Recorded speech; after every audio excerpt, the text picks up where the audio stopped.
Habib Abdullah bin Alawi Al-Haddad rahimahullah, wa ila sahibi hadzal kitab Syekh Abdul Qadir ibn Abdul Muttalib Al-Indonesi rahimahullah, wa ila syekhina Tuan Guru Haji Saleh bin Musa Al-Qaddahi rahimahullah, wa ila syekhina Kiai Haji Abdul Rahim ibn Jamaluddin Jahari rahimahullah. Syai'un lillahi lahumul Fatihah. A'udzu billahi minasyaitonir rajim. Alhamdulillahi rabbil alamin arrahmanir rahim. Iyyaka na'budu wa iyyaka nasta'in ihdinas siratal mustaqim siratal ladzina an'amta 'alaihim ghairil maghdubi 'alaihim waladdallin. Amin. Alhamdulillah, kita dapat hadir dalam perjumpaan kali ini. Kalau ada satu lagi mikrofon, boleh Syekh Halim tolong bacakan kalau ada. Oh, yang ini.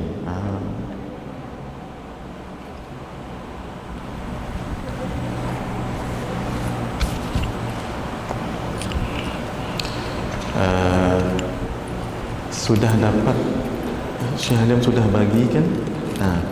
Hadirin rasanya dah dapat ni. Untuk minta anak satu kalau ada lebih.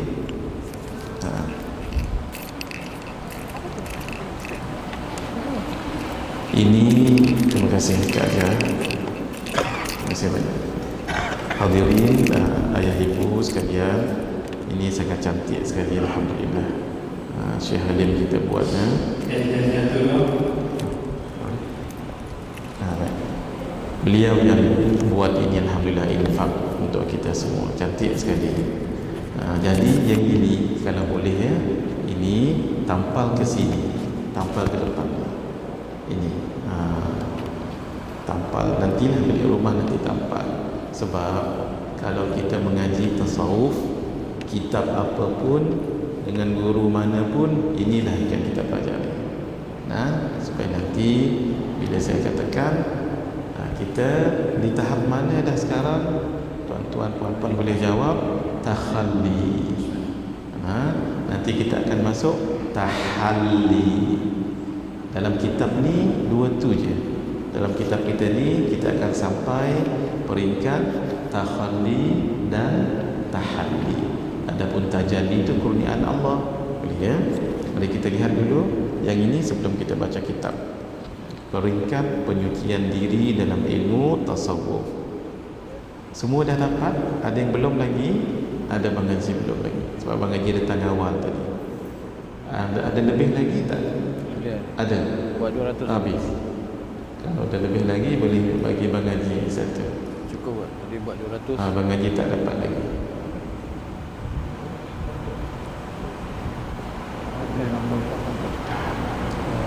Kita tunggu dulu ya, sebab beliau datang awal hari ini, jadi duduk awal. Kalau boleh biar dapatlah seorang satu ini.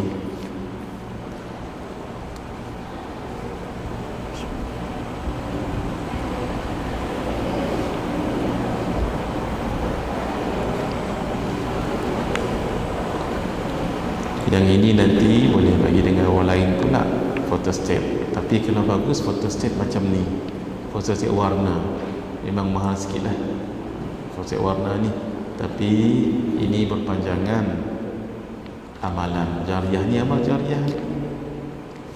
Semua mana orang mengaji faham benda ni, dapatlah. Yang mula-mula buat ni dapatlah dia punya pahala ni.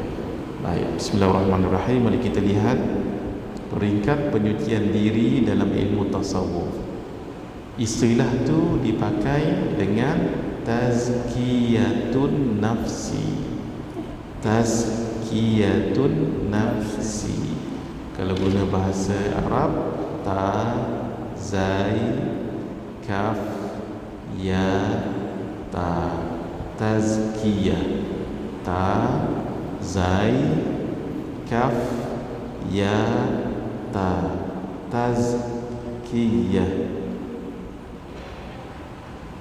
An-nafsi, alif, nun. Tazkiyatun nafsi. Saya tulis sedikit Syekh Alim sedikit. Sekejap.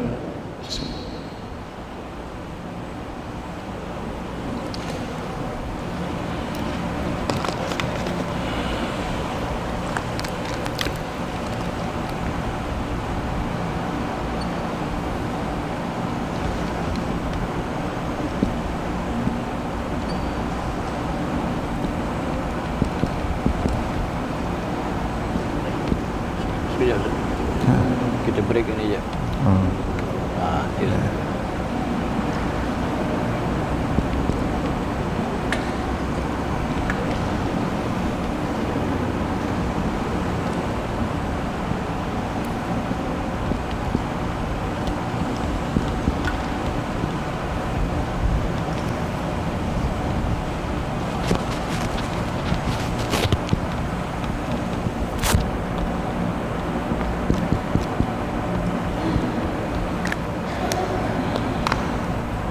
Namanya tazkiyatun nafsi.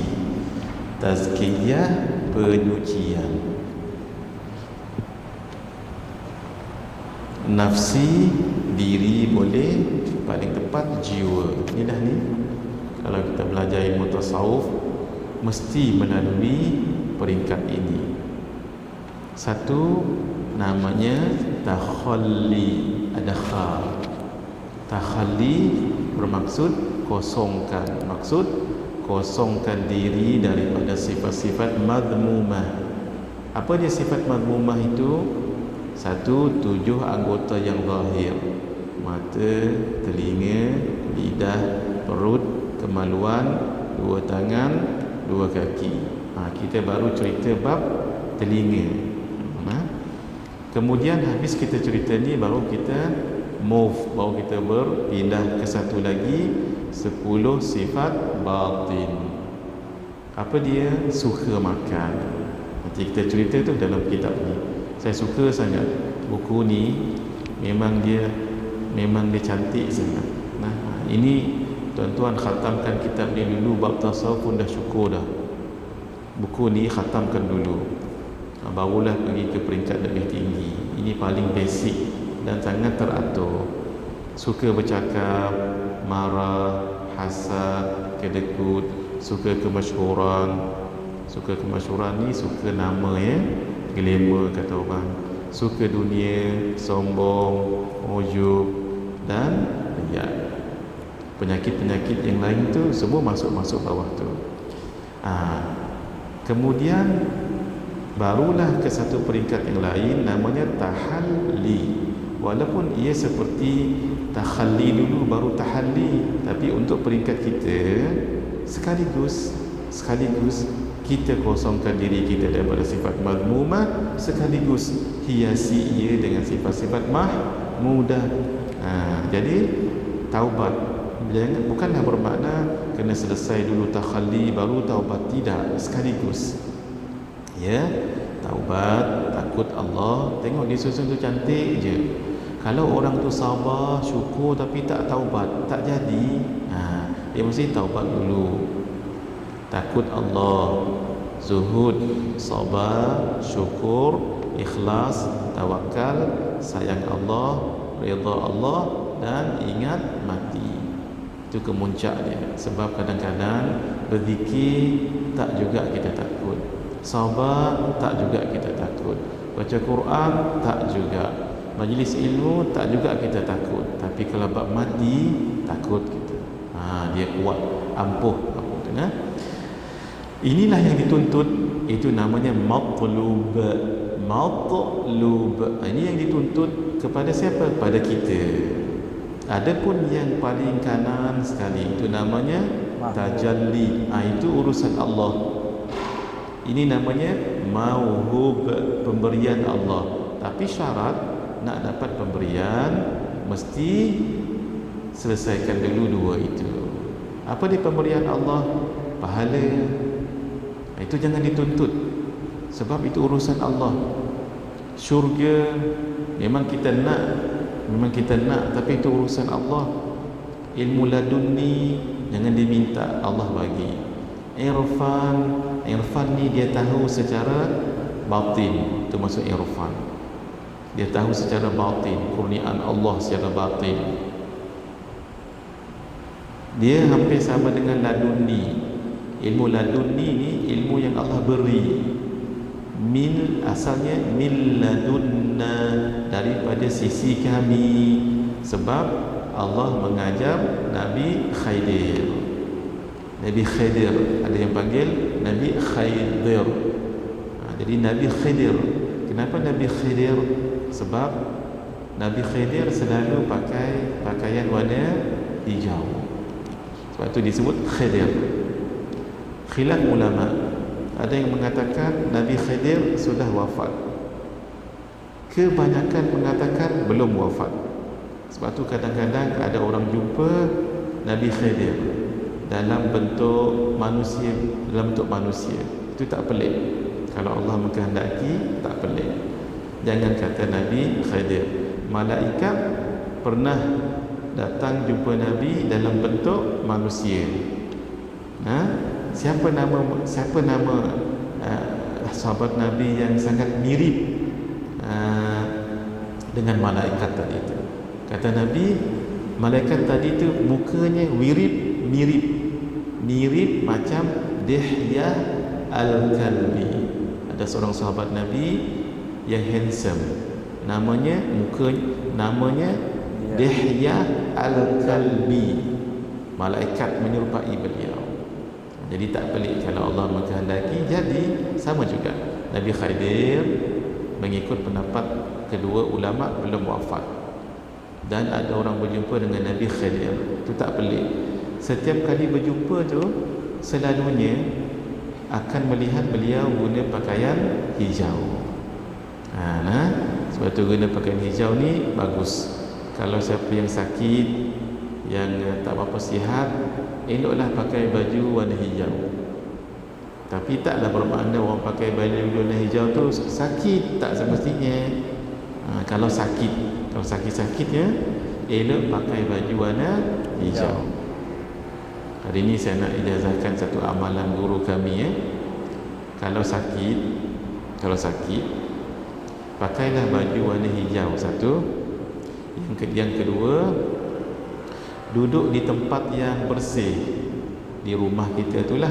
Jangan dekat dapur, dapur kita pijak, tempat yang kotor, sampah pun juga.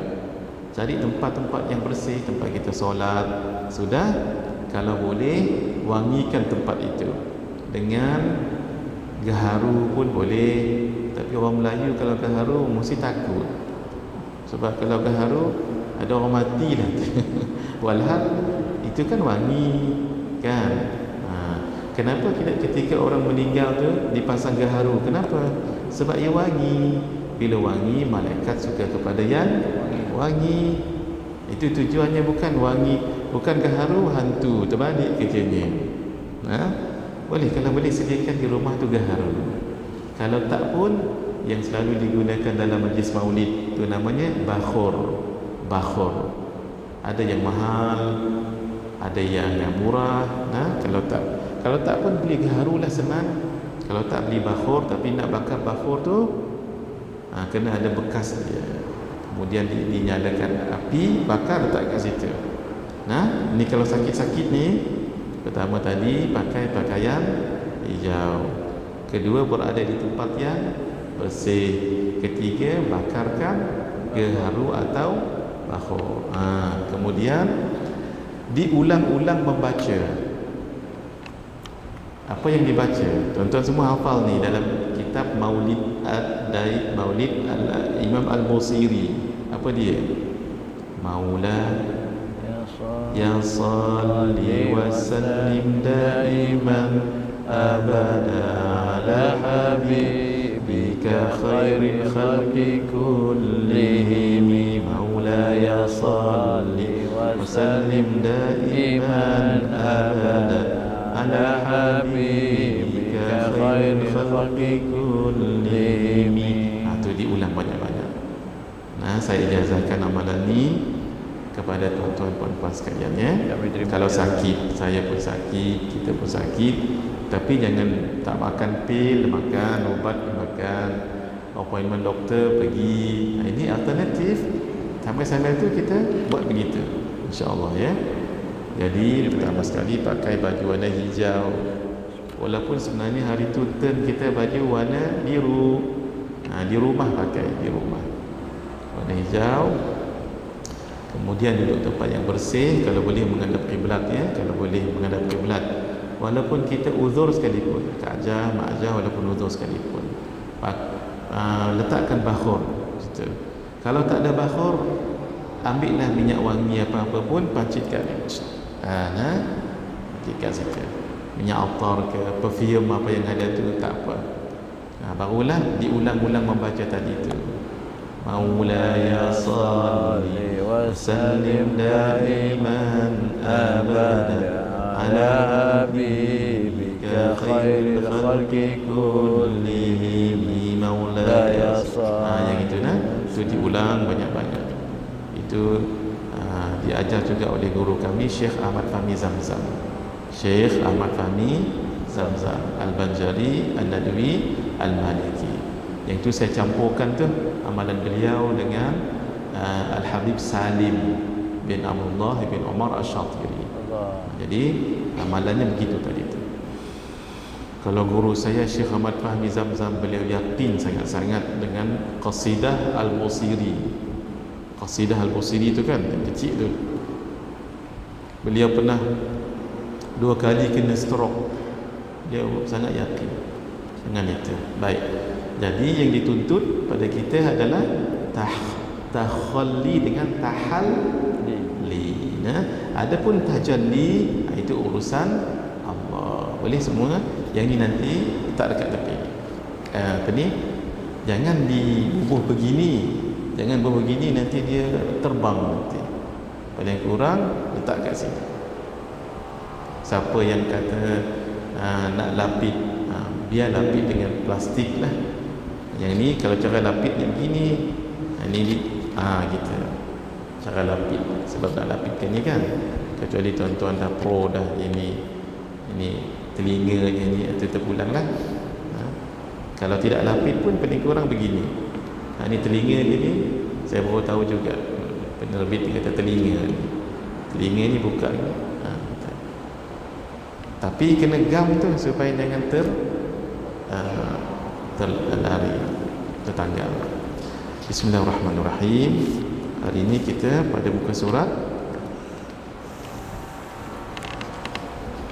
44 ya, masih aja 44. Baik, mari kita lihat yang di atas tu ya. Bismillahirrahmanirrahim. Kita khatamkan dulu bab telinga. Baik, kesan kata-kata lebih lama daripada makanan. Itu betul Kak Jah? Betul? Baik, silakan.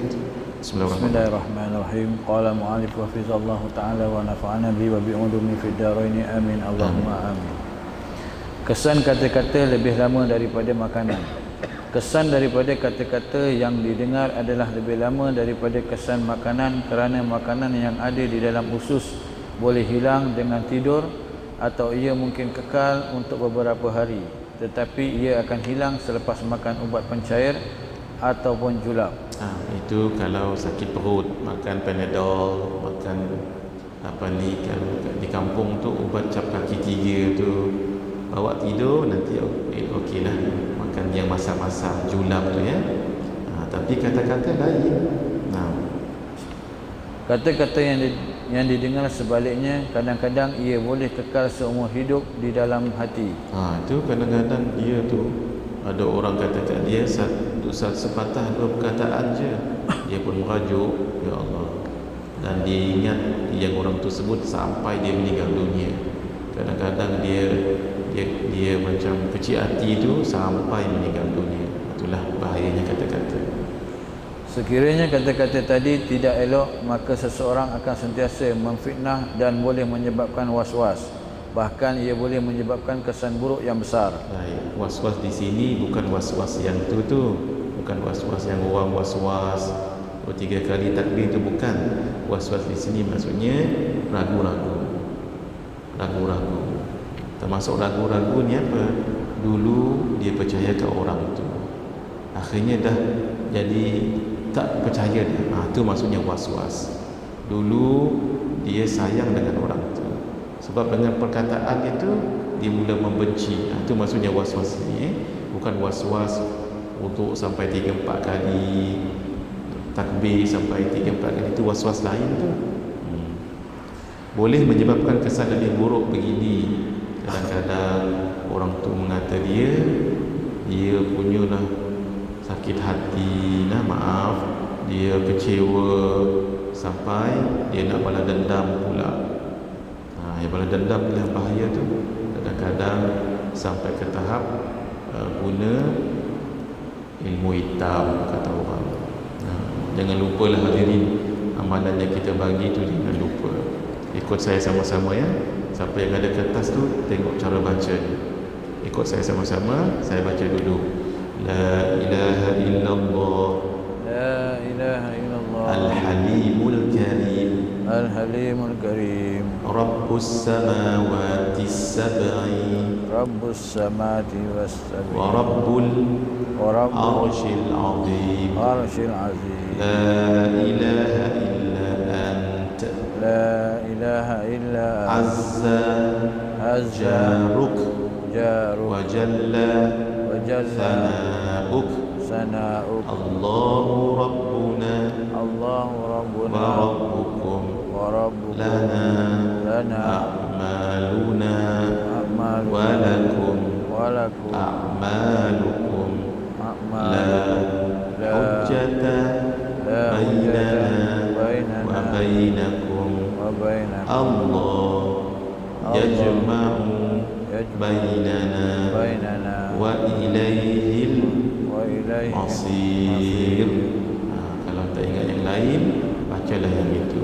Barulah baca Bismillahilladzi la yadurru ma'asmihi syai'un fil ardi wala fis sama' wa huwas sami'ul. Baca tu dulu ya. Baca Bismillahilladzi la yadurru ma'asmihi 3 kali. Baca yang tadi. Yang itu bacalah bila-bila. Ketika kita nak makan di kedai orang, bertamu di rumah orang, pergi tempat yang macam menakutkan, baca yang itu. Itu melindungkan diri daripada kena sihir, kena buatan orang. Bila bacanya, bila-bila saja. Tapi di rumah bacanya berapa kali? 3 kali. Jangan lebih, jangan kurang. 1 selepas subuh, 2 ketika keluar daripada rumah, yang ketiga sebelum tidur malam. Jangan lupa tu. Hafalkan, hadirin, hafalkan. Macam mana cara nak hafal mudah? Minta siapa yang bagus baca Quran, rakamkan suara dia, rakam.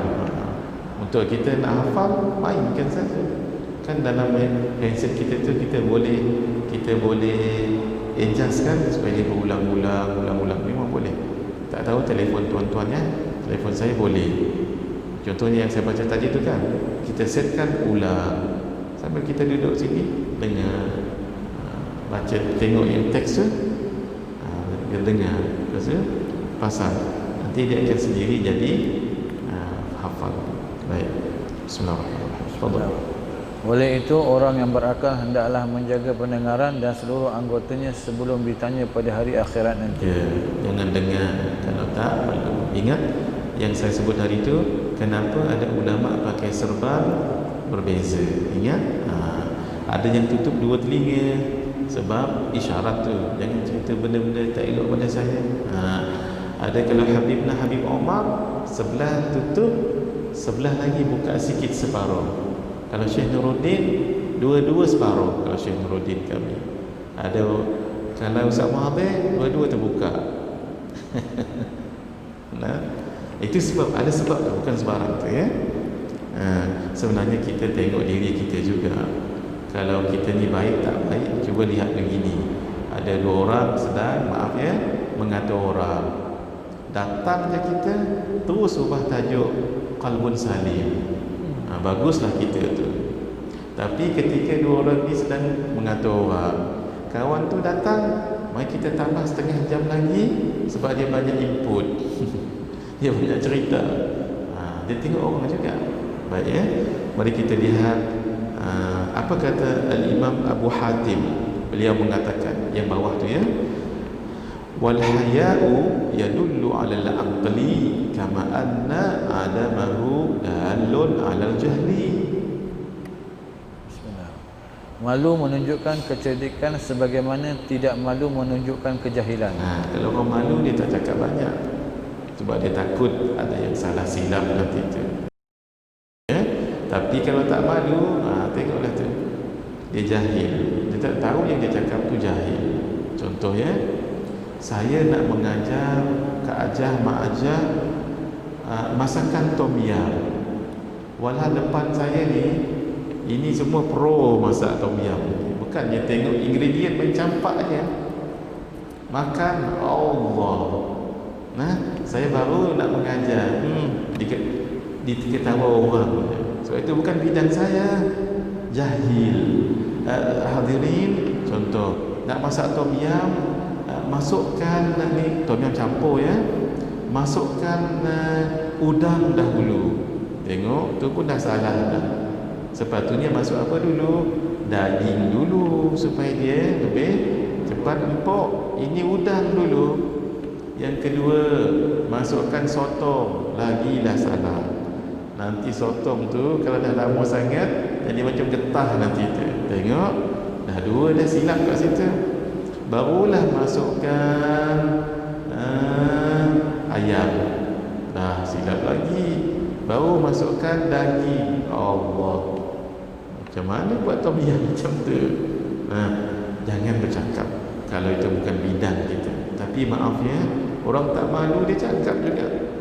Semakin dia bercakap, semakin nampak jahil. Minit pertama jahil, minit kedua jahil, minit ketiga jahil. Elok dia jangan cakap, orang tak tahu dia jahil. Itu ya. Baik. Beliau juga berkata, wa man qalla haya'uhu sana'a ma syaa wa qala ma ahabba.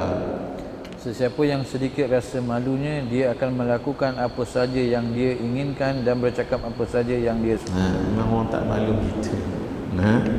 Patut-patut kita diam supaya orang jangan tahu kita tak tahu.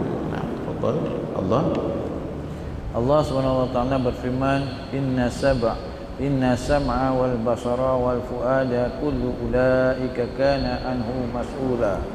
Sesungguhnya pendengaran, penglihatan dan hati semuanya akan ditanya apa yang dilakukan. Masya-Allah. Surah Al-Isra ayat 36. Surah Isra, fadhal.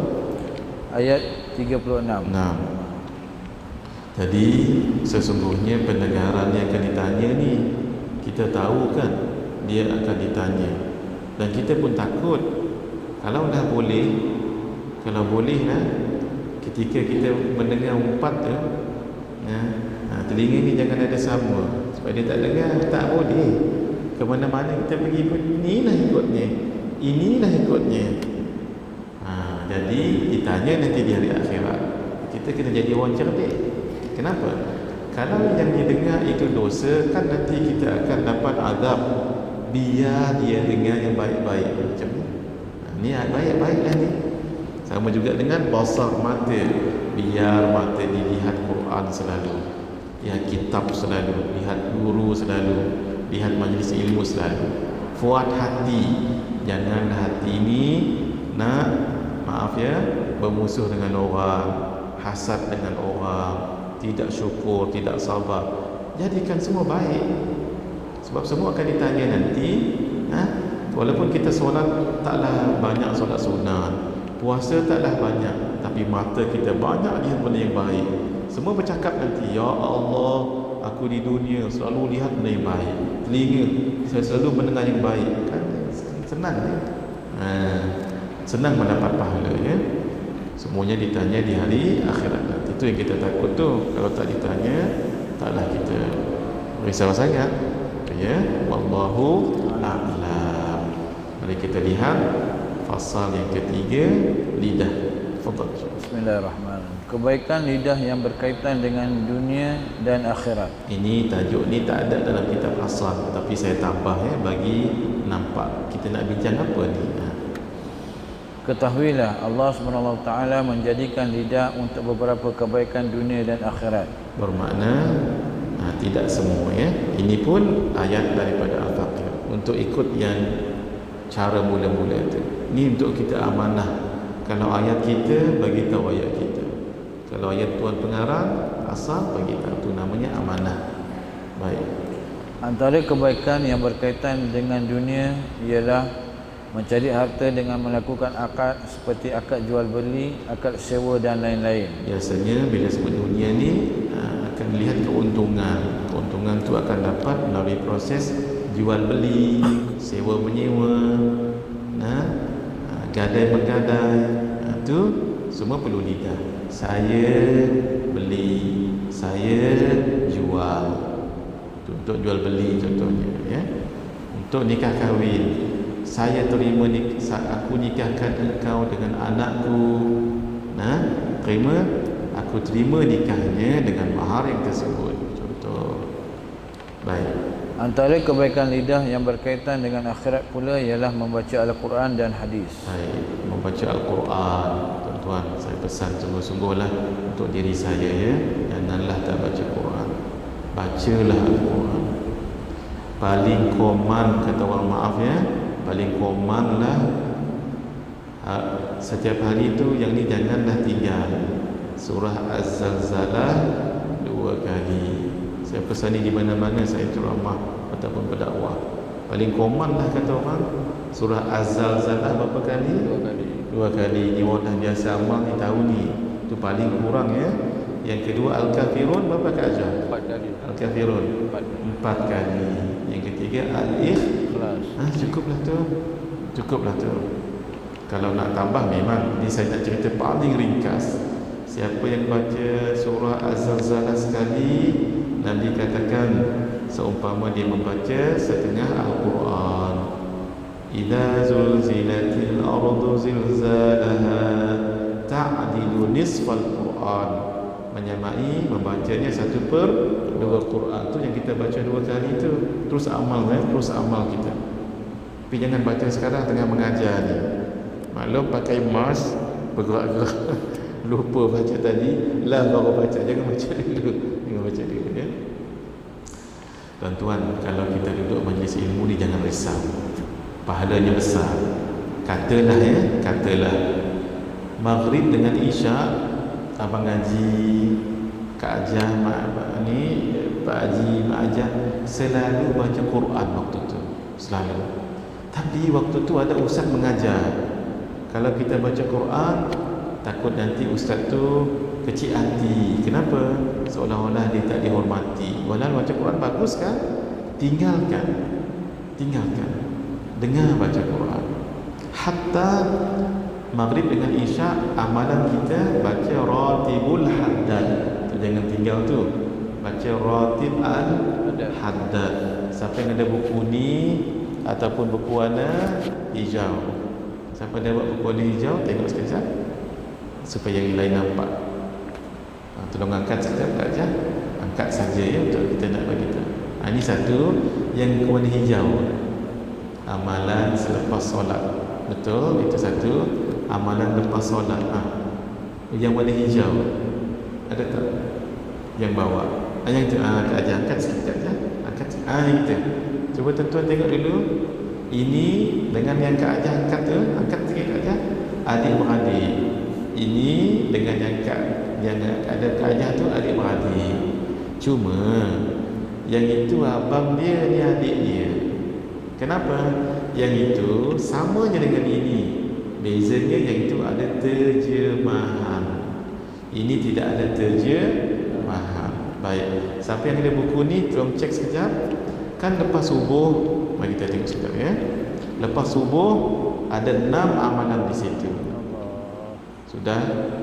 Lepas zuhur ada 3 amalan.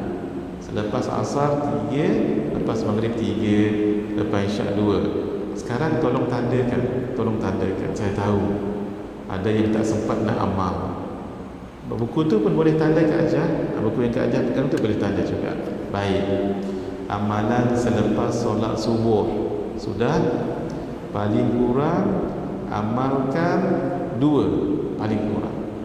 1 al-wirdul latif. Sudah. 2 hizbun nawawi.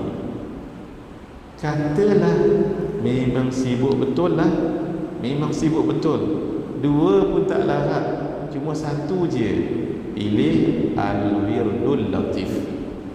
Tolong ingat ni supaya jangan rasa tertekan dan jangan rasa bersalah. Tak khatam lah saya Ustaz, yang ini supaya saya tunjuk pada tuan-tuan, jangan rasa bersalah. Subuh memang paling bagus khatamkan 6 tu khatamkan. Tapi kalau memang tak larat, khatamkan 2 al-wirdul latif, hizbun nawawi. Tapi memang tak dan jugalah sibuk, jangan sampai tak baca al-wirdul latif. Sudah?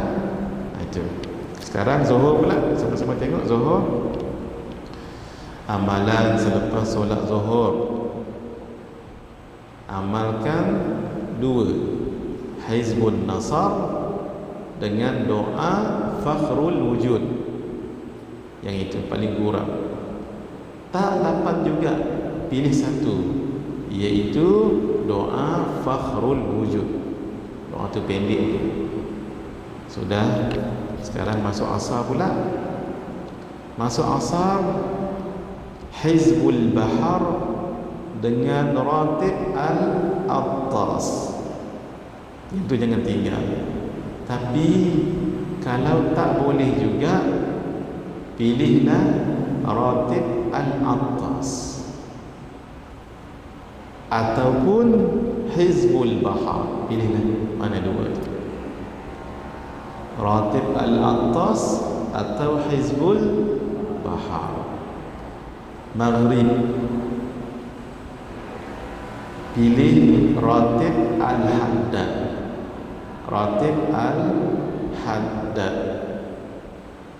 Isya, ratib al-aidrus. Maksudnya ni kalau nak perlu memilih ni, baik. Ini yang terakhir. Kalaulah tak sempat juga kerana terlalu sibuk, maklum sajalah sibuk kita ni. Baik, 2 waktu ni jangan minta diskaun lagi. Siang, saya bukan sebut subuh ni, siang. Siang maksudnya subuh, zuhur, asar. Jangan tak baca al-wirdul latif. Cukup al-wirdul latif. Bila bacanya? Baca subuh. Kalau tak sempat subuh, baca petang.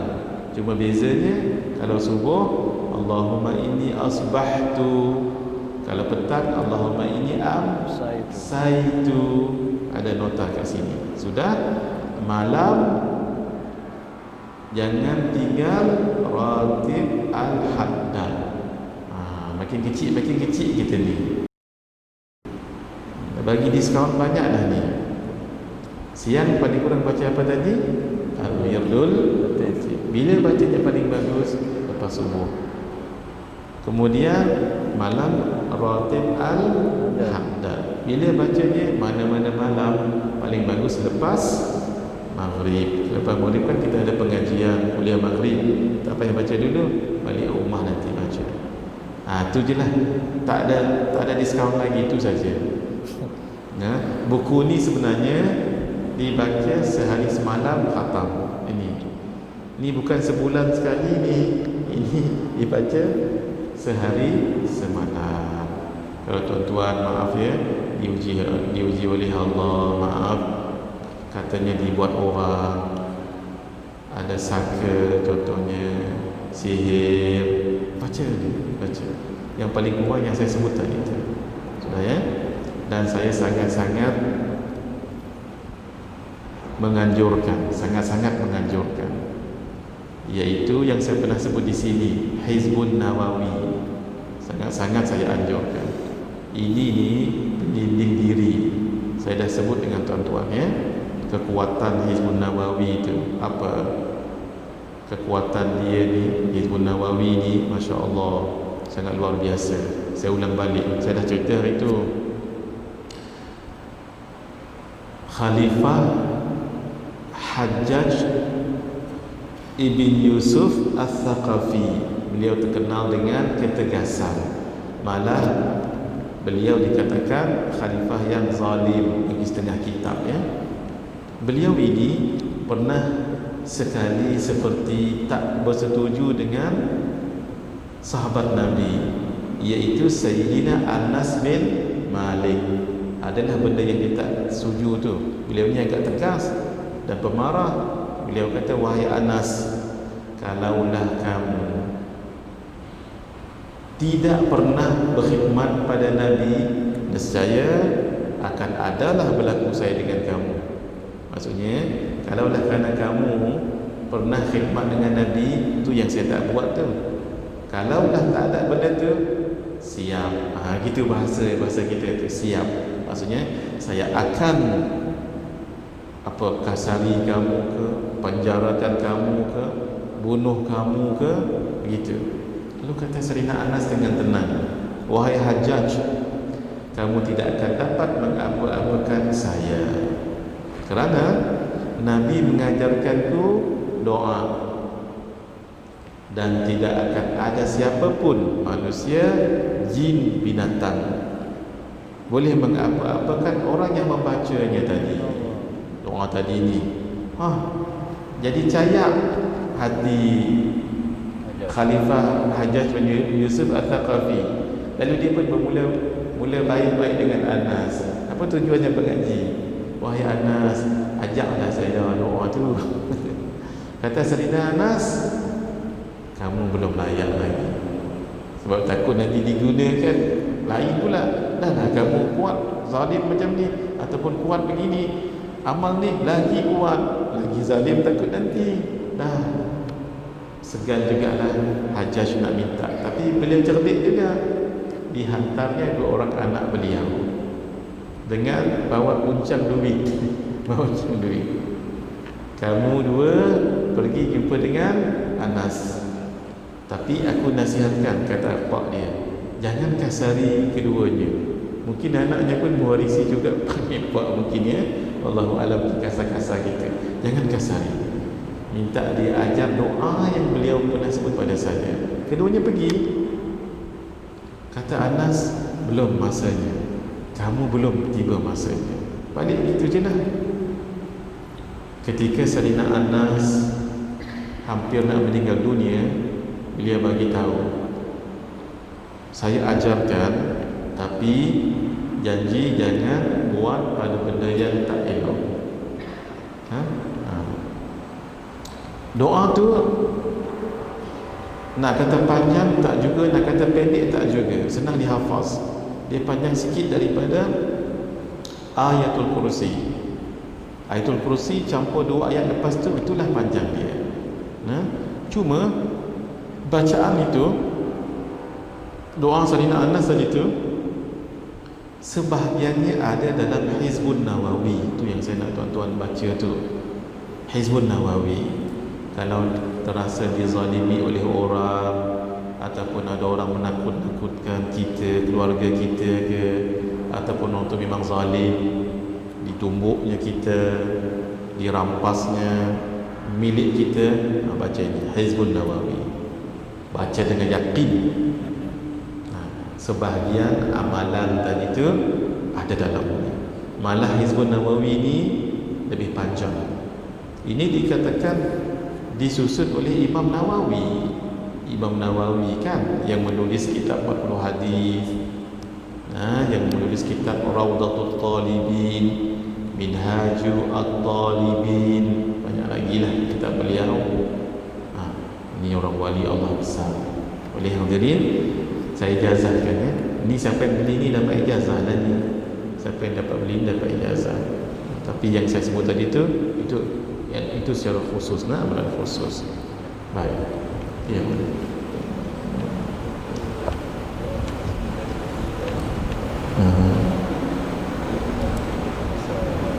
Boleh. Untuk apa?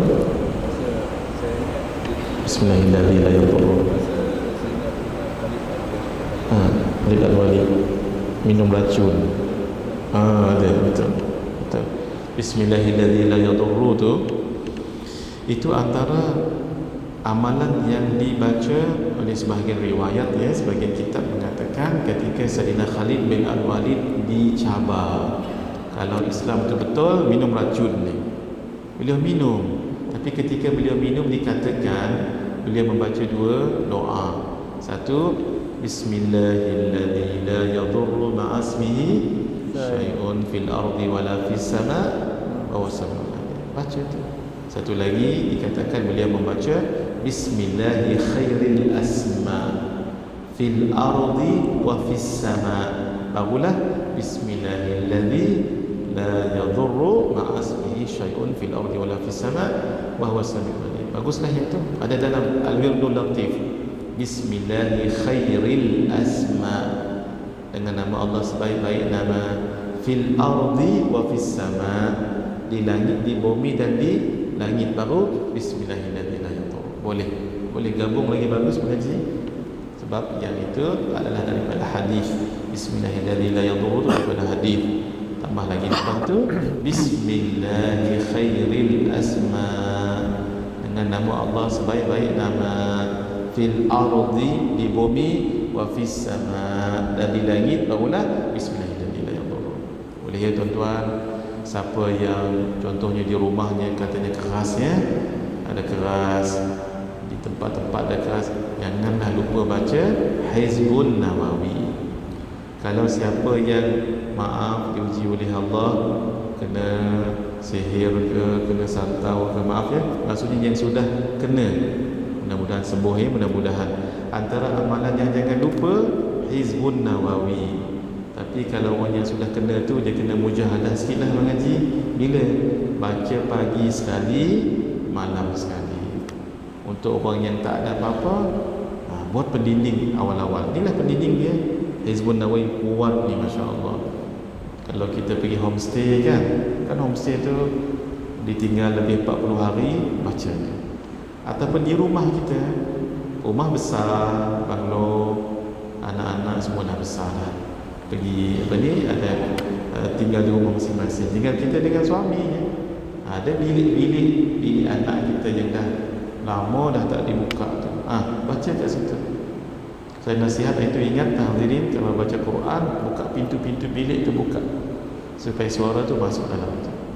Ataupun dipasang surah Al-Baqarah. Sekarang ni senang sangat, tak payah beli, tak apa, pasang handphone je.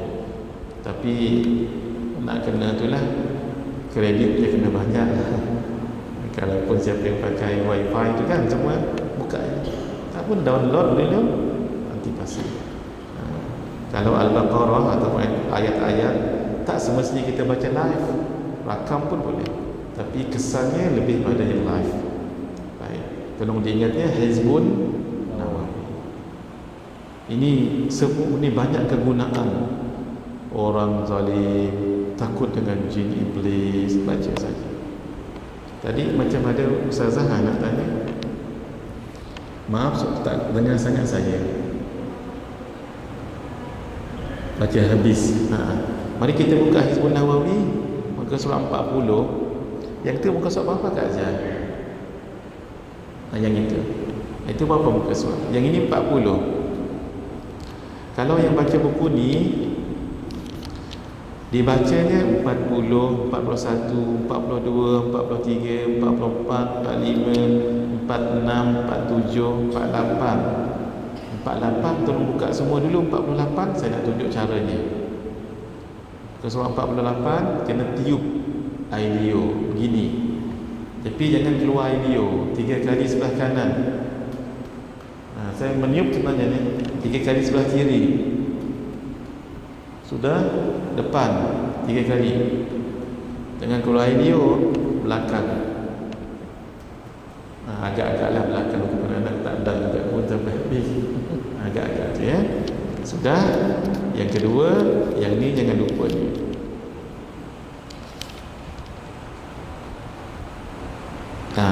Yang saya sebut tadi Bismillahi khairil asma' tu kan ada dalam ni, muka surah 42. Bismillahi khairil asma' fil ardi wa fis sama'. Barulah atas itu Bismillahirrahmanirrahim la yadurru ma'asmi syai'un fil ardi wala fis sama'. wa huwas samiul alim. Allah, saya tengok masya-Allah kitab ni. Bukan kitab ni, amalan ni. Semua pendidik. Kan ni ustazah dengan yang lain-lain Kak Jah semua bacanya sampai 46 bang Haji. Mudah-mudah buka surat 40 sampai 49 yang buku ni. Buku yang tu saya tak tahu tu. Tengok nanti. Dia nampak macam banyak kan? Sebenarnya tak. Kejap sangat. 5 minit boleh khatam ni. Tapi mesti expert lah. 5 minit saya boleh khatamkan dia. Tapi mesti expert. Tapi kalau hafal lagi bagus. Kalau hafal lagi bagus. Baik, pada kita jangan lupa membaca Al-Quran dan hadis tadi tu. Baik. Ingat hadis jangan tak dibaca dalam masa berapa hari? 3 hari. 3 hari. Quran paling kurang dibaca surah Az-Zalzalah berapa kali? 2 kali. 2. Al-Kahfi 4. Al-Ikhlas 3. Fatihah kita dah biasa baca kan? Sekali baca Fatihah menyamai 1/3 Quran. Maksudnya kalau baca Fatihah 3 kali 1 Al-Quran. Tapi kita jangan risau, sebab Fatihah memang selalulah kita baca ya. Mengamal baca Fatihah, ingat kalau ada amalan, kalau ada hajat yang besar dibaca 45 kali. Cara bacanya ayat pertama disekalikan dengan ayat kedua. Bismillahirrahmanirrahim. Alhamdulillahirabbil alamin. Itu je. Yang lain baca macam biasa. Satu lagi, bacaan kali pertama tu hendaklah ada a'udzubillahi minasyaitonirrajim. Dah kita ijazahkan itu. Baik. Mari kita lihat footnote 82. Sayyidina Ali berkata, afdalul zikri al-Quran. Bihi tashrahus sudur wa tastanirus sarair. Bismillah. Zikir yang terbaik adalah Al-Quran. Dengannya hati akan menjadi lapang dan akan memberikan cahaya rahsia-rahsia. Ini semua zikir ni. Dalam ni semua zikir. Semua zikir. Tapi kalau tak boleh juga baca Quran. Contoh kan, kita nak baca ni kan baca Quran. Masa dah suntuk ni baca Quran. Sebab zikir paling baik Al-Quran. Cuma dalam zikir-zikir ni kan ada Al-Quran juga, suratul Fatihah, ayatul kursi, gitu ya. Baik, beliau juga berkata, innal Qur'ana zahiruhu amiqun wa batinuhu amiqun, la tafna ajaibuhu wa la tanqadhi gharaibuhu wa la tukshafu dhulumatu illa bih. Sesungguhnya Al-Quran zahirnya anggun. Zahirnya anggun memang. Kalau yang mengaji Quran tu hairan tengok. Qul huwallahu ahad, Allahu samad, lam yalid wa lam yulad wa lam yakul lahu kufuwan ahad. Allah. Siapa yang mengaji Quran kan? Kita kalau berpantun pun mesti cantik yang di belakang tu. Apa dipanggil? Pembayang dengan maksud. Pembayang dengan maksud. 2, 3 kucing berlari, ri. Manakan sama si kucing belah. 2, 3 boleh cari. Manakan sama Ustaz Mahathir, Tok Guru seorang. Itu guru saya ada satu tu bukan pantun kan. Gelama ikan duri tu selalu saya lupa apa macam mana sialan. Gelama ikan duri lama-lama mencuri tu apa? Bercakap bohong lama-lama mencuri. Bercakap bohong lama-lama mencuri. Mula-mula gelama ikan duri, bercakap bohong lama-lama mencuri. Gelama ikan duri. Ya. Yang depan tu apa? Siakap senohong. Siakap senohong. Lepas ni nak cari siakap 3 rasa kan? Siakap senohong. Siakap senohong. Gelama ikan duri, bercakap bohong lama-lama mencuri. Kalau ustaz saya, siakap sinohong, gelama ikan duri, bercakap bohong, lama-lama makan ikan. Tak ada seni. Ini baru pantun Quran lagi. Gitu. Bismillahirrahmanirrahim. Mendalam keajaiban-keajaibannya tidak pernah sirna. Keajaiban Quran ni tak pernah sirna. Kalau yang faham Quran dah. Terus luar biasanya tidak pernah habis dan tidak pernah akan tersingkap kegelapan kecuali dengannya. Bacalah Quran banyak-banyak. Kalau tak hafal, contohnya tak faham, baca Quran. Tak faham baca kitab kan, tutup sekejap kitab tu, baca Quran. Tutup Quran, buka kitab lagi, baca. Tak faham, tutup, baca Quran lagi. Itu antara amalan orang saleh tu. Faedah terus. Fadilat Al-Quran dan selawat. Imam Al-Qalyubi mengatakan bahawa para ulama mengatakan orang yang berzikir tidak mendapat pahala atas zikirnya, melainkan jika dia tahu makna zikirnya tersebut walaupun secara umum. Contoh, la ilaha illallah, kita tak tahu satu-satu la tu maksud apa, ilaha illa tak tahu, Allah pun tak tahu. Umum je lah. Apa dia? Zikir ni mentauhidkan Allah, cukuplah. Ataupun tiada Tuhan melainkan Allah, ataupun Allah Tuhan sebenar, atau Tuhan sebenar adalah Allah. Itu maksudnya umum. Sama contoh macam tadi tu, Bismillahilladzi la yadurru ma'asmi syai'un fil ardi wala fis sama' wa huwas sami'ul alim. Apa maksud umumnya? Hanya Allah yang boleh memberi pelindung, yang lain tidak boleh bagi manfaat. Cukuplah tu. Sebab kita bukan orang Arab kan, tahu satu-satu tu. Gitu. Boleh ya? Itu untuk zikir. Itu untuk zikir. Kalau Quran tak, cuba silakan. Bismillahirrahmanirrahim. Menurut Imam Ibn Hajar, mendapat pahala kita ikut pendapat Ibn Hajar lah. Senang mengaji. Faham ke tak faham ke, yang penting perkataan tu baik. Saya lebih suka ikut pendapat Imam Ibn Hajar. Kenapa? Bukan semua kita tahu bahasa Arab kan? Jadi baca begitu tak ada pahala lah. Kalau ikut Imam Al-Qalyubi, pendapat beliau betul juga, supaya kita jangan tak ambil berat. Tapi pendapat Ibn Hajar lebih baik lah. Kita faham ke yang kita sebut tidak, umum ke khusus ke, dapat juga pahala. Dalilnya apa? Dalilnya ayat Al-Quran, ma yalfidhu min qawlin illa ladaihi raqibun atid. Tidaklah yang terkeluar daripada mulut orang itu melainkan akan dicatat oleh raqib dan atid. Baik, sebenarnya bukan raqib dan atid itu dulu. Sebenarnya ada satu malaikat khusus, namanya kiraman katibin. Kalau contohnya orang itu mengumpat orang, contohnya dia mengumpat orang, yang menulis dosa umpat tu siapa? Raqibun atid.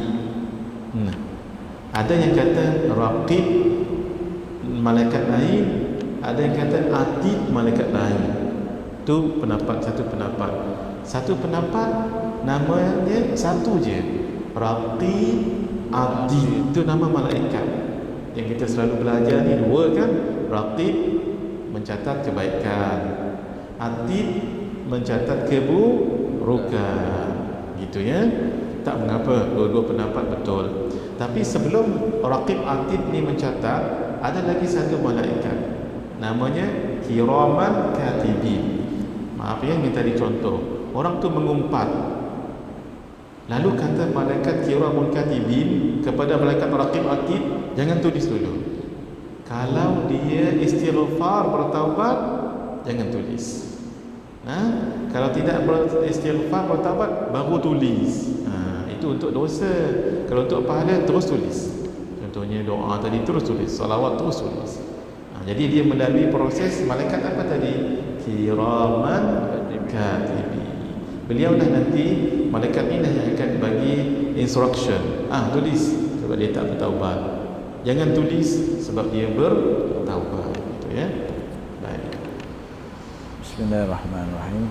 Ia berbeza dengan Al-Quran dan selawat, di mana sesiapa sahaja yang membacanya, keduanya akan mendapat pahala. Alhamdulillah. Ya Allah, suka hati suka hati kita. Kata ulama, salawat lagi pelik. Salawat, kebanyakan ulama sebut gini, hatta kalau menyebutnya dalam keadaan riak sekalipun, yang lain riak tak diterima. Tapi salawat ni satu pendapat ulama'nya, walaupun dia sebut riak, Allahumma salli ala, dia nak tunjuk dia tu bersalawat. dapat juga pahala. Kenapa? Sebab walaupun dia niat sebegitu, niatnya untuk orang lain juga bersalawat, dapat juga dia pahala. Khas salawat saja, yang lain tidak. Itu nama pelik itu. Sebab tu Bismillahirrahmanirrahim, Bismillahirrahmanirrahim, Bismillahirrahmanirrahim. Bismillah. Cuba Syekh Halim hitung berapa kali saya bismillah. Cuba Bismillahirrahmanirrahim, Bismillahirrahmanirrahim. Dua Bismillahirrahmanirrahim, Bismillahirrahmanirrahim, Bismillahirrahmanirrahim, Bismillahirrahmanirrahim, Bismillahirrahmanirrahim. Ini saya nak minum, jangan tengok. Tadi boleh tengok. Cuba jangan tengok dulu, saya nak minum ni. Tapi Syekh Halim hitung ya. Bismillahirrahmanirrahim. Maaf saya minumnya, tak minum lagi pagi tadi.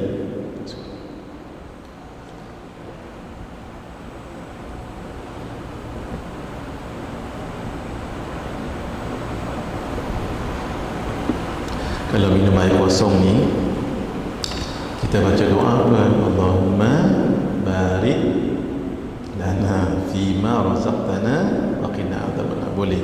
Satu lagi. Ya ma, wahai air ni. Ma Zamzam yusallimu alai. Wahai air Zamzam kirim salam pada kamu. Ini amalan alim ulama. Tak ada dalam hadis, tak ada. Sebab ketua pada segala air apa? Siapa dapat jawab soalan ni, saya bagi sebotol air. Ketua pada seluruh air apa? Namanya air yang keluar daripada jari Nabi sallallahu alaihi wasallam. Ada sekali peperangan, ada sahabat kata, ya Rasulullah, kita tak ada air dah. Nabi kata, bawa sini tempat wuduk.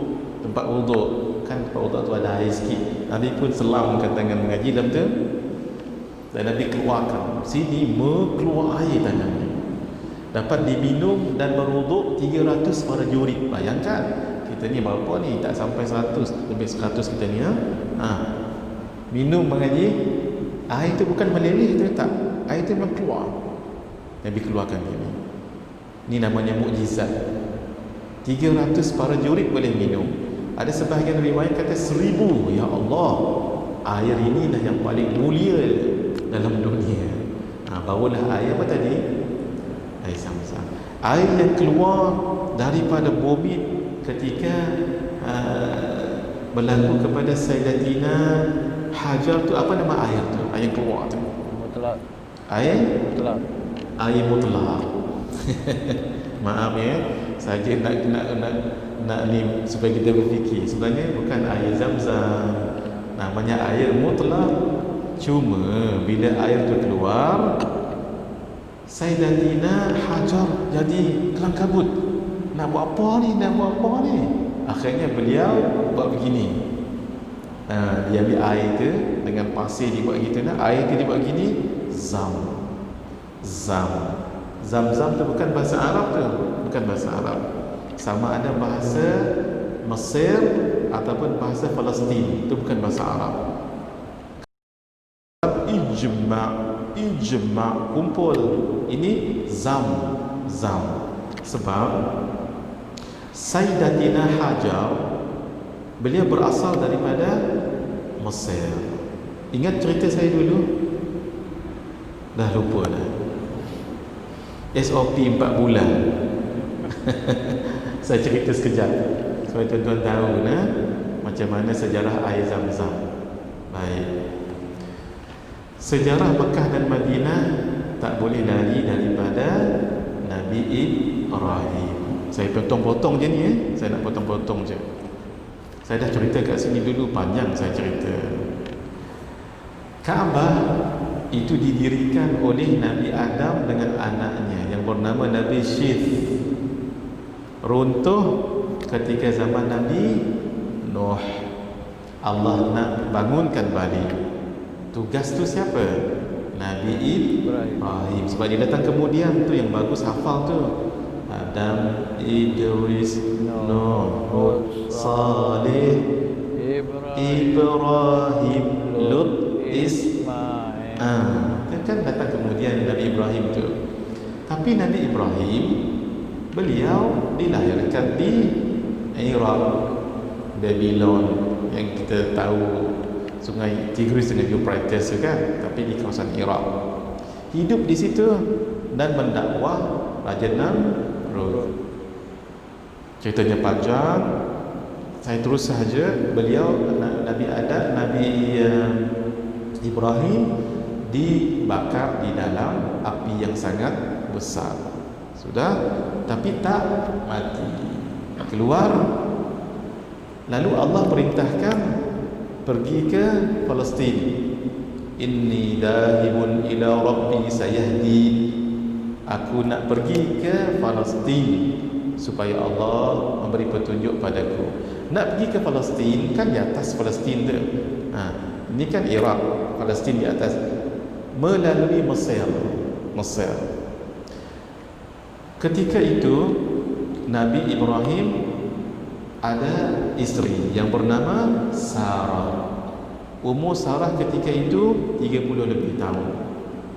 Dan Sayyidatina Sarah perempuan paling cantik dalam dunia setelah Sayyidatuna Hawa.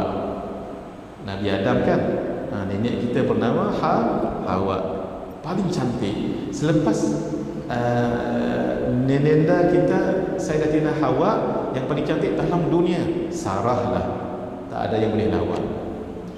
Ketika melalui Mesir, Raja Mesir, belum nama Fir'aun lagi, sebab zaman Nabi Musa kemudian yang nama Fir'aun. Ketika itu Raja Fir'aun, Raja Mesir itu ada perangai tak elok lah. Perangai tak elok. Apa dia? Dia suka isteri orang. Dia tak suka gadis. Gadis tak mahu dia. Apa dalam fikiran dia pelik. Kenapa?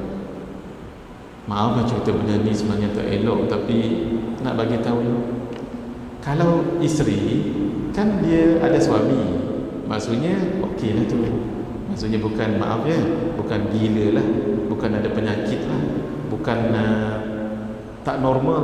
Dah dia jadi isteri orang, tu yang dia nak. Kalau gadis belum tentu, jangan maaf ya, cacat, jangan mental disorder, macam-macam. Itu yang disuka tu. Nak kalau perempuan yang cantik. Akhirnya Nabi Ibrahim kata dengan Sayyidatina Sarah, wahai isteriku, kalau nanti ditanya di Mesir, cakap kamu saudariku, jangan kata suami isteriku. Saya pula akan bagi tahu aku saudaramu. Saya tak akan kata aku suamimu, supaya dianggap adik beradik. Nabi Ibrahim sebenarnya Tauriyah tu beliau gunakan saudara se-Islam. Walaupun isteri kita kan saudari se-Islam, suami kita saudara se-Islam, bukan adik beradik. Tapi untuk mengelak daripada Raja Mesir tadi. Tapi Raja Mesir tu memang dah pasang dah dia punya pegawai nak juga Sarah sebab dia sangat cantik. Lalu dia nak mengapa-apakan Sarah. Ketika dia memegang tangan Sarah ataupun badannya, tangannya lumpuh, tak bergerak. Kenapa ni? Kamu nak mengapa-apakan saya? Saya doa pada Tuhanku untuk menyelamatkan diriku. Kata raja ni tadi, doa pada Tuhanmu supaya saya sembuh. Saya tak akan apa-apakan kamu. Didoakan sembuh betul-betul. Tu kata Sayyidatina Sarah ni wali Allah. Sembuh. Bila sembuh, dia nak apakan lagi? Dah perangai sebelah kiri pula. Kenapa ni? Kamu tadi janji tak nak buat. Dia cakap bahasa dia lah ya. Kita terjemah bahasa Gombak senang ya. Kamu nak buat lagi, tapi kamu janji tak buat, nak buat lagi. Doalah pada Tuhanmu, saya janji tak buat lagi. Betul ni? Betul. Yang tu saya tambah tu ya. Betul ni, betul tu saya tambah tu. Ketika dia sembuh, nak buat lagi. Sekarang for the whole entire body paralyzed. Semua jadi paralyzed kecuali ini tak paralyzed. Kenapa ni? Kamu dah 2 kali janji tak buat juga. Saya doakan kepada Tuhanku untuk menyelamatkan diriku kamu sekarang saya benar-benar janji, dan disaksikan oleh pegawai-pegawai istana waktu itu di Mesir, ya. Kalau saya sembuh, saya tak akan apa-apakan kamu. Nampak macam keseriusan, didoakan, sembuh. Lalu kata raja ni kepada pegawai dia, bawa perempuan ni keluar cepat daripada istana. Ini bukan manusia, ni jin ni. Dah 3 kali kena. Kemudian di sini ada 2 riwayat. Ada juga nilai kemanusiaan lah raja tadi tu.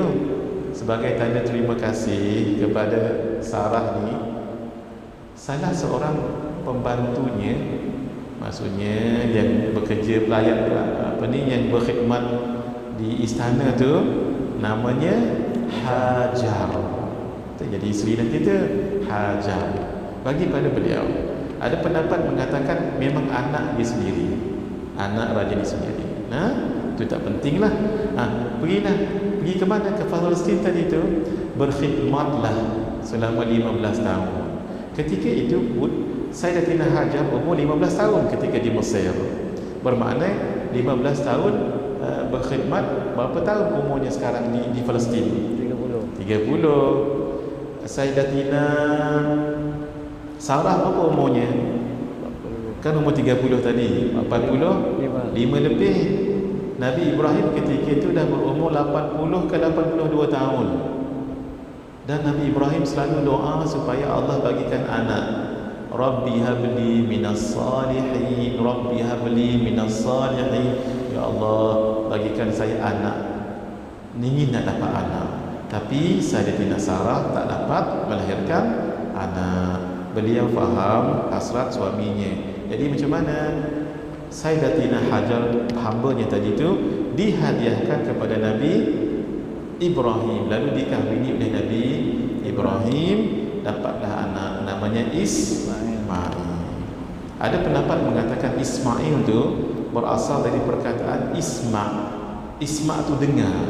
Sebab Nabi Ibrahim selalu doa, ya Allah, aku inginkan anak, ya Allah bagikan anak. Jadi didengari oleh Allah, maka nama anak itu Isma.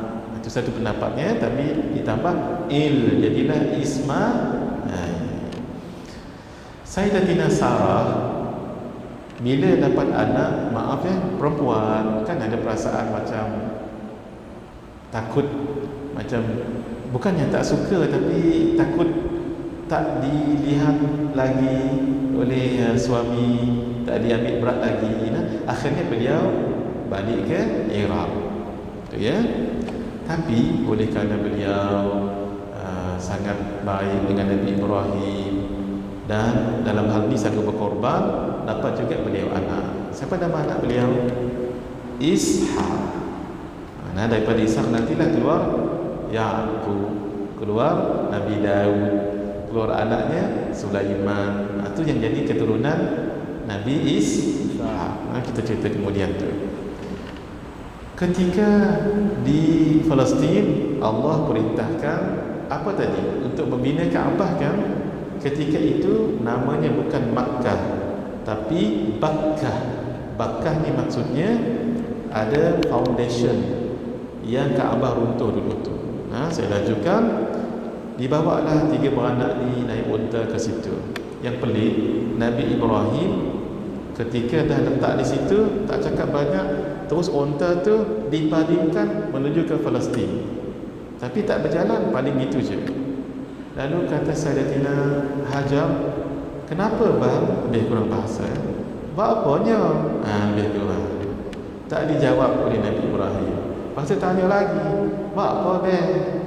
2 kali tanya. Kali ketiga, beliau Allah ilhamkan Sayyidatina Hajar tanya. Dia tak tanya bapa bang, mana demo, tak ada. Ditanyanya, Allahu amaraka hadza? Apakah Allah yang memerintahkan kamu buat begini? Suka Nabi Ibrahim. Kenapa? Dia sudah memahami. Nabi Ibrahim jawab, ya saya lebih kurang, ya. Allah yang perintahkan saya. Kata Nabi, kata Sayyidina Hajar, kalau begini la yudayyi'na Allah, Allah tidak akan menyia-nyiakan kami. Silakan abang nak pergi pun tak apa, kalau Allah dah jaga kami, tak ada apa-apa. Itu ceritanya. Pergilah Nabi Ibrahim, nanti akan pergi juga nanti melihat anak Nabi Ismail membesar. Tinggallah siapa? Sayyidina Hajar dengan Nabi Ismail, tempat negeri yang kering kontan. Al-Quran guna perkataan yang sangat ekstrim. Fi wadin, satu lembah, ghairi dhi dhar'in, di tempat yang tidak ada tumbuh-tumbuhan. Bermakna kering kontan. Jangan kata air, binatang buas pun tak ada kat situ, sebab memang kering kontan. Jadi ceritanya begini, makanan yang ditinggalkan oleh Nabi Ibrahim untuk dua anak beranak ni cukup untuk 3-4 hari sahaja. Jadi Sayyidatina Hajar mesti nak cari air ketika berada di tempat Kaabah tu kan. Waktu tu belum ada Kaabah. Beliau melihat ada seperti air di depan tu.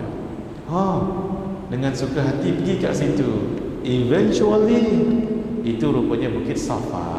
Sebab bukit kan, bukit pejal batu kan, kalau kena cahaya kan jadi macam Fata Morgana kan. Ingat air tadi, rupa-rupanya bukit. Tak apalah.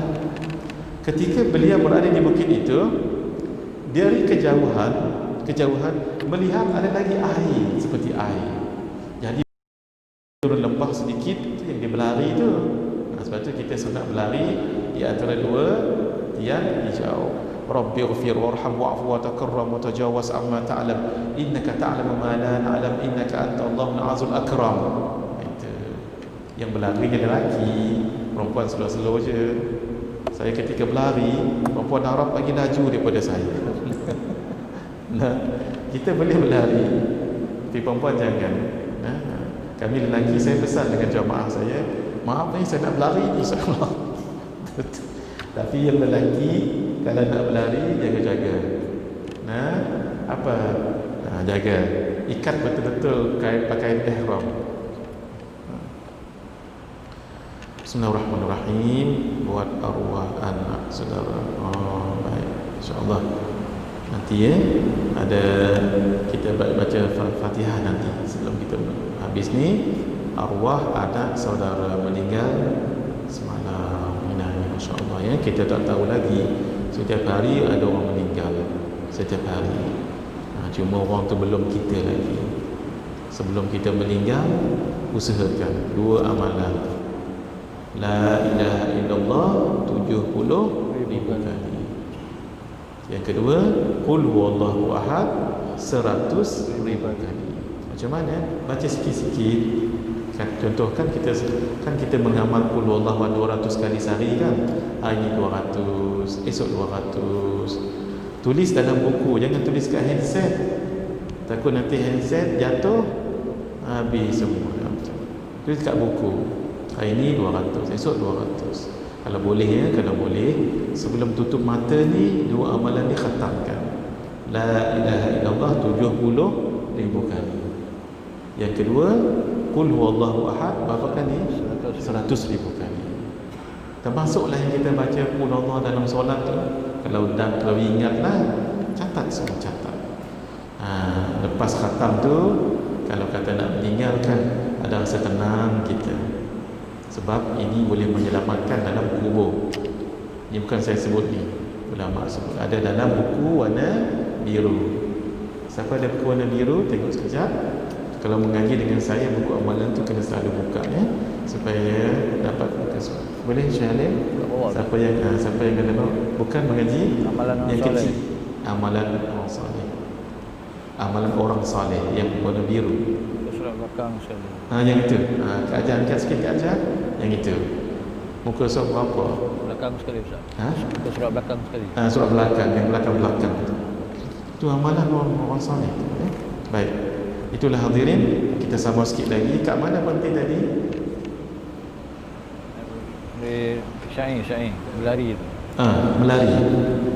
Sampai di Bukit Marwah lah, rupanya bukit tu punya, bukan air. Masya Allah. Jadi Tapi ketika berada di situ, tengok di sebelah sana ada lagi air. Itu yang bukit juga sebenarnya bukit tu yang jadi pi mai berapa kali? 7 kali. Daripada Safa, Marwah sekali. Kemudian 7 kali berhenti dekat Marwah. Air Zam-Zam tu ada kat mana? Bukan di situ, bukan dekat Mas'ah tu, bukan, tapi dekat Kaabah. Sepatutnya dah detik-detik dia dah ada air kat situ kan, tak ada juga air. Ini isyarat, ini untuk pengajaran. Kenapa? Allah bukan lihat kita berjaya tak berjaya, tak. Allah lihat kita buat tak buat. Ini sama juga ni tuan-tuan puan-puan mengaji ni, faham tak faham tu cerita lain, tidur tak tidur tu cerita lain. Datang mengaji dulu. Yang bagi faham tu siapa? Allah. Kadang-kadang orang ikut pengajian kita baru 2 kali, fahamnya seperti 2 tahun. Ada orang ikut pengajian 2 bulan, fahamnya baru 2 hari. Nak buat macam mana? Yang penting Allah bagi tu. Baik ya, pendek cerita, air tu ada kat mana? Dekat Kaabah. Tapi pengorbanan pergi balik tadi tu Allah rakamkan dalam peristiwa apa? Sa'i. Sampai sekarang ni sa'i. Nak buat umrah sa'i, nak buat haji sa'i. Allah, situlah kita ingat kisahnya tu. Selama mana orang sa'i tu mengaji, daripada zaman beliau, zaman dulu sampai sekarang, dapatlah pahala pada siapa? Nah ini Sayyidatina Hajar dapat pahala beliau. Lastnya akhirnya air itu tepat dekat Kaabah tu. Ada 3 sebab, 3 riwayat kenapa air itu ada kat situ. Satu, pendapat ini lemah, tak kuat, kerana unta Nabi Ibrahim ketika nak balik semula ke Palestin, unta beliau sepak kawasan itu, muncullah air. Tapi pendapat ini tidak kuat. Pendapat yang masyhur kerana diinjak-injak oleh Nabi Ismail ketika menangis. Pendapat yang paling kuat walaupun tak masyhur, malaikat Jibril dipanggil ni? Mengibas sayapnya dan kena kawasan itu, keluar air. Air apa tadi tu? Air mutlak. Nak sebab air Zam-Zam pun boleh, tak apa. Air mutlak tu yang keluar tadi tu. Zam-Zam. Lalu masyhurlah air itu namanya air Zam-Zam. Nabi pun sebut air Zam-Zam juga. Ma'u Zam-Zam lima syuribalah. Air Zam-Zam ikut apa yang kita minum. Kalau minum air Zam-Zam menghadap kiblat, berdiri pun tak mengapa, sebab Nabi pernah minum air Zam-Zam berdiri. Ketika minum, niat apa yang diniat? Ya Allah, mudah-mudahan sembuh penyakit saya, mudah-mudahan kuat ingatan saya. Imam Syafi'i ketika beliau minum air Zam-Zam, beliau niat 3. Satu, beliau niat supaya tepat ketika memanah.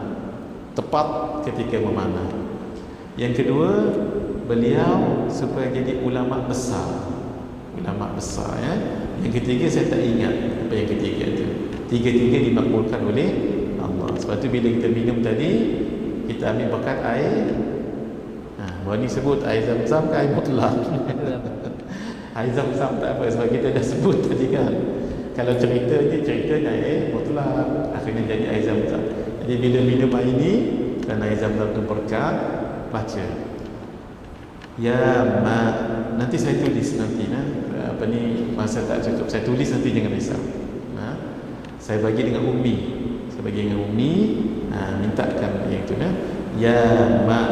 wahai air ma'u Zam-Zam, air Zam-Zam yusallimu alai, pendek je, tapi jangan dibaca ma'u Zam-Zam.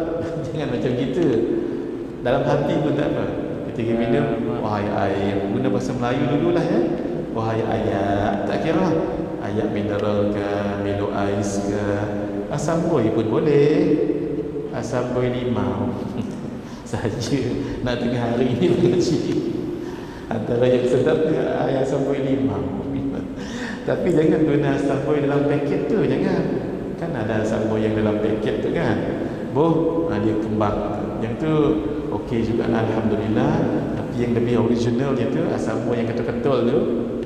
Perah limau dulu, asam boy. Kalau nak sedap sikit, letak gula. Tapi sebenarnya tak perlu dah, sebab tu dah tu. Tapi letak garam sikit bagi lemak. Itu tak ingat dunia tu. Boleh. Wahai mak, wahai air zam-zam, kirim salam pada hang. Boleh? Wahai ayah, air zam-zam, kirim salam. Itu pun tak apa dah. Ini bukan hadisnya, ini petua ulama. Nanti saya tulis insya-Allah dan saya bagikan saya bagikan maknanya insya-Allah ya. Baik, Halim, kita sikit lagi. Wallahu a'lam. Sudah tadi kan? Ni amalan yang baik. Teruskan. Baik. Faedah sudah. Faedah amalannya. Baik, sama-sama kita supaya mata kita tajam. Bismillahirrahmanirrahim. Amalan untuk menajamkan pandangan mata. Setiap kali tuan-tuan, puan-puan, ayah, ibu tengok dalam buku saya ni faedah. Dalam faedah tu dibuat kurungan. Itu bukan apa yang boleh kita pelajari daripada pelajari ni, bukan. Tu faedah lain tu. Faedah ni benda yang jarang kita dengar. Dia melibatkan amalan, petua, nasihat-nasihat orang soleh. Yang ni jarang kita tahu. Cuba tengok mana-mana faedah dalam buku ni mesti ada amalan ataupun benda jarang kita tahu. Saya dah bagi tahu hari tu kan, siapa yang beli buku ni, semua amalan dalam buku ni saya ijazahkan. Siapa yang ada buku ni, jadi tak perlu lagi minta amalan tu pada saya ya. Sebab siapa yang beli buku ni automatically dia dapat ijazah amalan. Tapi ijazah kitab belum. Sebab kena mengaji lah baru dapat ijazah kitab. Tapi amalan-amalan nak amalkan silakan. Dah boleh dah amal. Tapi tuan-tuan lagi eloklah. Amalan umum khusus pun dapat. Khusus artinya bila guru cerita satu-satu macam mana nak amal. Dikatakan amalan ini berasal daripada Habib Ahmad bin Hasan Al-Attas yang mengatakan dua ayat ini mujarab untuk menajamkan pandangan mata yang dibaca pada kedua tapak tangan pada waktu pagi. Dua tapak tangan ni tapak tangan, tapi macam mana caranya? Kemudian ditiup hujung kedua jari tangan dan usapkan kepada kedua mata. Ni ditiup hujung kedua ibu jari di sini. Dibaca ni tadi di tapak tangan ni baca idhabu biqamisi hadha. Habis semua barulah habis baca ni dibuat tangan gini. Sama-sama kita buat tangan gini. Tiup. Dikucup pun tak apa. Tiup pun tak apa. Tiup, baru kita buat di sini. Gini ya. Ini buat gini. Mata. Siapa yang ada spek mata kena buka. Sebab yang kita nak tajamnya mata, bukan spek. Jaga tu. Tapi kalau potong kuku, jangan buka spek. Ingat amalan pada hari petang Khamis dengan pagi Jumaat. Macam mana cara potong kuku sama-sama? Cuba. Dia ada 4 cara kan? Kita mengajar cara yang kedua. Sama-sama? Sudah? Cara ini supaya hafal. Potong nanti terpulang ya. Supaya kita hafal jari mana tu. Kalau dalam bahasa Arab mudah sangat. Apa dia? Khawabis atau khasab. Tapi takut tak ingat. Cuba sama-sama. Sudah? Turunkan yang kiri. Ambilkan jari yang paling kiri. Kelingking. Selang. Tengah. Selang. Ibu. Selang. Manis. Selang. Potonglah nanti. Terpulang. Cara apa pun terpulang. Saya buat begini ni bagi senang hafal. Nanti nak potong macam ni boleh, macam ni boleh, terpulang. Kiri pula, yang paling kiri. Ibu, selang. Tengah, selang. Kelingking, selang. Telunjuk, selang. Tu ya. Itu saya jazahkan juga tu. Ini insya-Allah ada manfaatnya. Satu, sebab Nabi buat, bila Nabi buat dapat pahala satu mati syahid. Yang kedua, mata tak sakit. Tu yang kata tadi, kalau potong ni mengaji jangan buka spek. Kalau yang tadi tu buka spek, ini nanti takut jari kena potong. Nah, yang kalau mak saya dulu dia bukan pakai itu. Ya Allah, saya takut betul. Mak saya pakai pisau tu. Pisau tu mengaji, pisau yang dibuat untuk ayah saya nelayan. Pisau tu tajam betul, yang net jaring-jaring tu, yang Jala. jaring jala tu kan. Tapi ayah saya tak jala, yang jaring laut tu.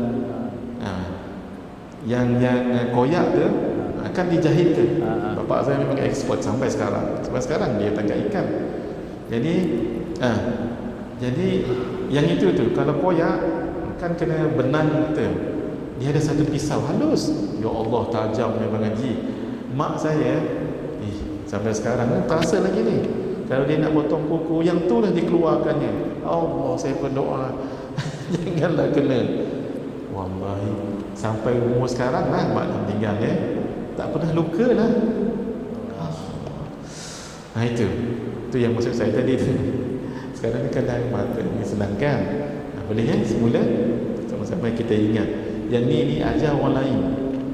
Apa dia fadilah dia tadi? Sunnah Nabi. Yang kedua, mata tak sakit. Ketiga, ini untuk rezeki kita mudah, rezeki kita bertambah semula tangan macam ni, kanan tengah, kelingking tengah, ibu manis telunjuk. Ini ibu tengah, kelingking telunjuk manis. Kalau kaki macam ni, daripada kanan bawa je sampai ke kiri. Dia tak ada selang sikit lagi. Bismillahirrahmanirrahim. Apa kita baca tadi tu? Ayat itu ialah fadhal. Izhabu biqamisi hadza fa'alquhu ala wajhi abi ya'ti basiran wa'tuni bi ahlikum ajma'in. Ayat surah Yusuf ayat 93. Nanti memang maknanya tu ada kaitan. Cuba. Pergilah dengan membawa bajuku ini, kemudian letakkan pada muka ayahku supaya dia dapat melihat, dan selepas itu bawalah kepadaku keluarga kamu semuanya. Ini cerita Nabi Yusuf. Nabi Yaqub bukan buta kalau ada jumpa kitab ataupun tulisan yang mengatakan Nabi Yaqub buta, itu tidak benar. Sebab buta adalah kekurangan bagi seorang Nabi dan Rasul. Kerana kan ceritanya panjang, tapi saya tak nak cerita dah nak habis nanti. Kan Nabi Yusuf dibuang di dalam mana? Perigi buta. Akhirnya diambil oleh satu kafilah dan dijual di pasar. Pasar mana? Mesir. Dibeli oleh Aziz. Aziz tu adalah penggunaan nama Raja Mesir sebelum diguna Fir'aun. Ada pendapat kata Fir'aun tu memang nama, tapi pendapat lebih kuat Fir'aun itu bukan nama, tapi macam gelaran.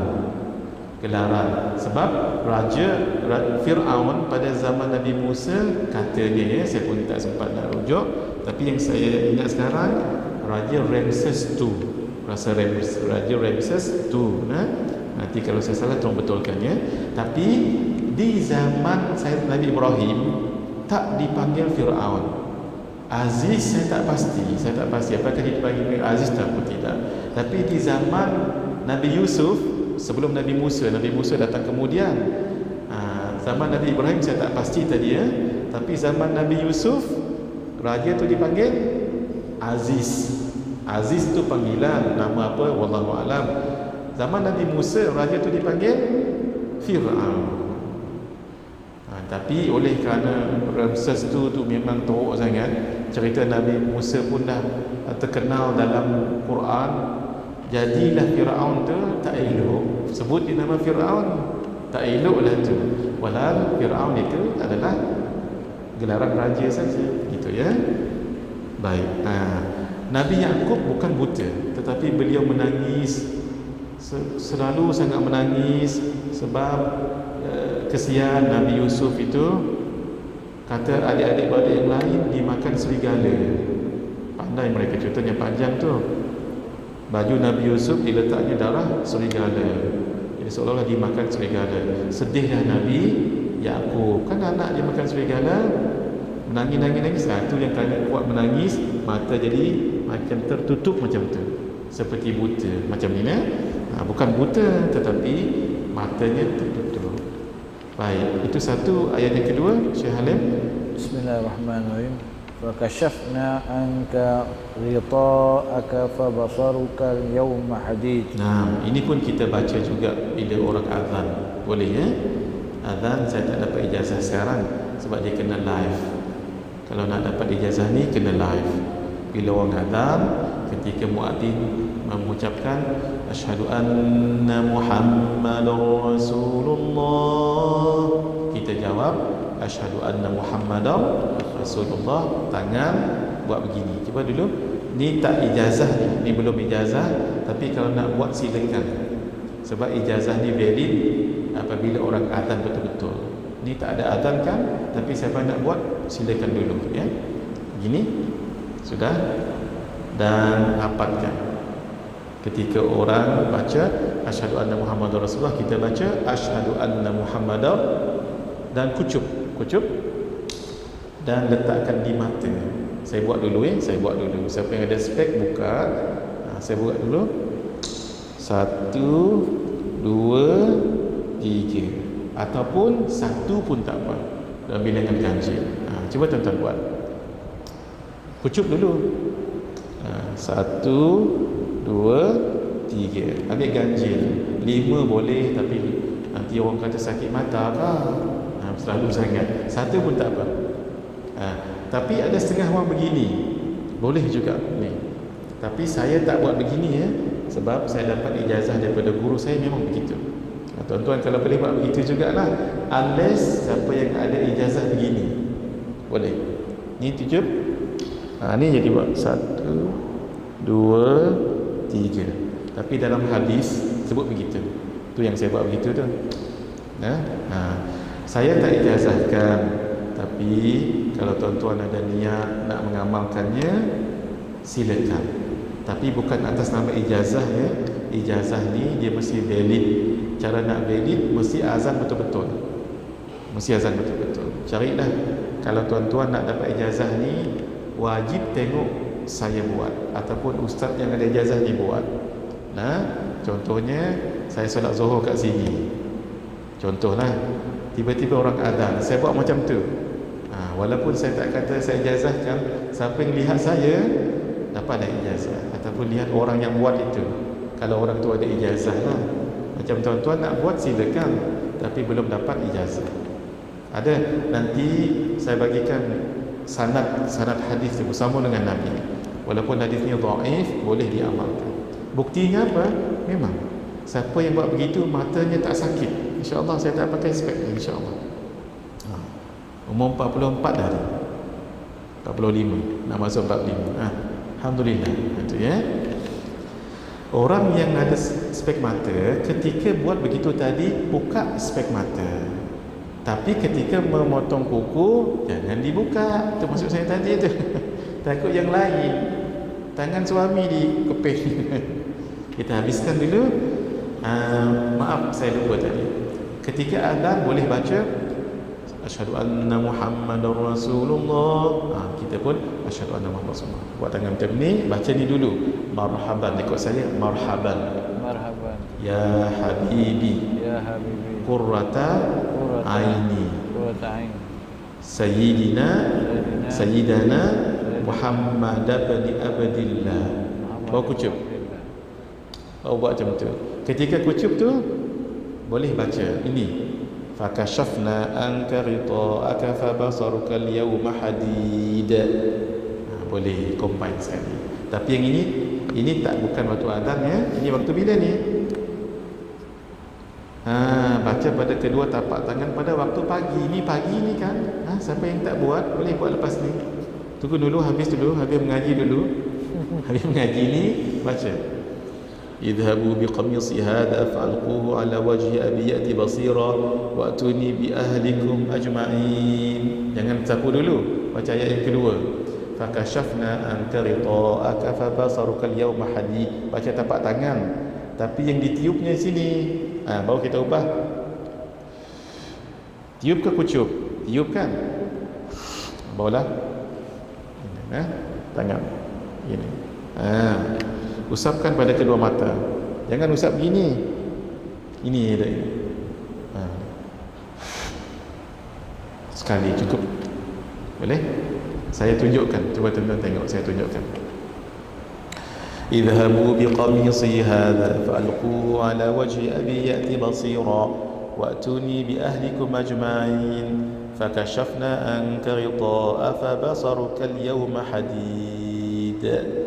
Tangan gini, tiup. Cukuplah satu tu. Sekali je pagi, esok pagi buat lagi. Boleh Baik, kita berhenti setakat ini dulu. Yang kedua tu membaca semua zikir tu kita sambung. Tolong dicatat nanti. Kita tulis dulu ya. Maaf tak sempat baca buku rawatib hari ini. Ini berapa hari bulan? 22 Ustaz. 22. Baik, bismillahirrahmanirrahim. Kita baca suratul Fatihah ketika iyyaka na'budu wa iyyaka nasta'in. Tu lambatkan sikit. Ketika in tu, siapa yang ada hajat-hajat tu masukkan kat situ. Siapa yang ada hajat lah. Ini khusus ni. Kita baca Fatihah ni khusus untuk almarhum Zahar bin Zainuddin. Ingat nama Zahar ya. Di samping tu ingat mak ayah kita semua. Boleh sekali Baik. Al-Fatihah ila ruhi sayyidina habibi wa habibina sayyidina Muhammad ibn Abdillah wa ikhwanihi minal anbiya wal mursalin wal malaikatil muqarrabin wa alihi at-tayyibin wa ashabihi al-akramin wa sairil ulama wal fuqaha wal muhaddithin wa ila arwahi abaina wa ikhwanina minal muslimin wa masyayikhina wa khususan ila ruhil marhum Zahar bin Zainuddin ala hadhihi niyyah wa ala kulli niyyatin salihah. Al-Fatihah. A'udzu billahi minasyaitonir rajim. Bismillahirrahmanirrahim. Alhamdulillahi rabbil alamin.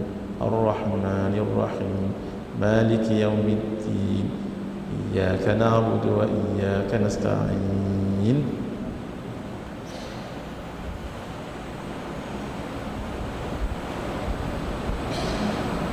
إياك نعبد وإياك اهدنا الصراط المستقيم صراط الذين أنعمت عليهم غير المغضوب عليهم ولا الضالين آمين. بسم الله الرحمن الرحيم.